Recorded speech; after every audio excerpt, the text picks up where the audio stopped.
Shocking admission in court. The attorney for the accused murderer of a U of I student admits his client killed her. CBS 2's Tim McNicholas was in the federal courtroom during testimony, and Tim, at times the defendant, Brendt Christensen, was appearing to be tearing up.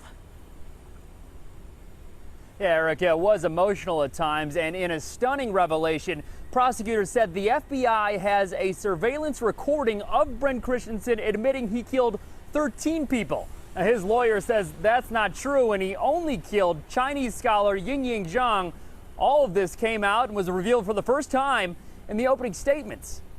Prosecutors played video evidence of Zhang missing a bus in June of 2017 and then getting into a black car. Investigators believe Christensen was behind the wheel. They say he lured her in, and back at his apartment, he bound her, raped her, decapitated her, and then disposed of her remains.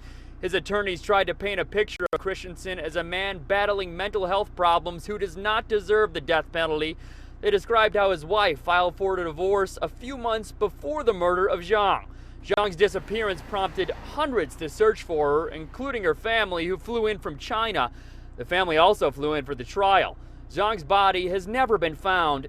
Jurors listened closely as a University of Illinois professor testified that Zhang was a hard worker and a caring person who came to U of I to help as a researcher.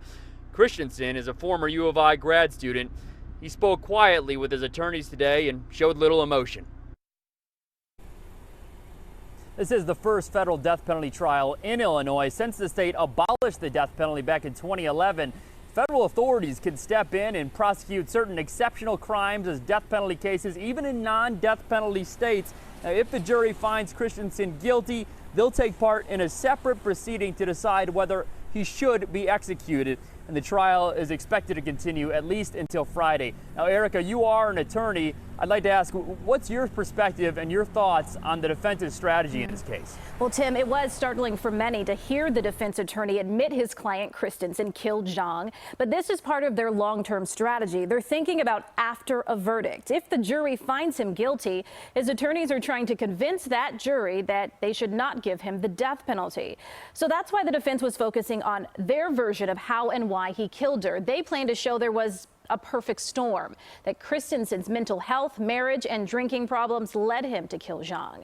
They want the jury to believe his altered, troubled state of mind means he doesn't deserve to die. The defense is also trying to show Christensen is not a repeat offender, not a serial killer. In the opening statement, the defense attorney said there was no evidence Christensen killed anyone else, yet again leading back to their goal of getting the jury to spare his life.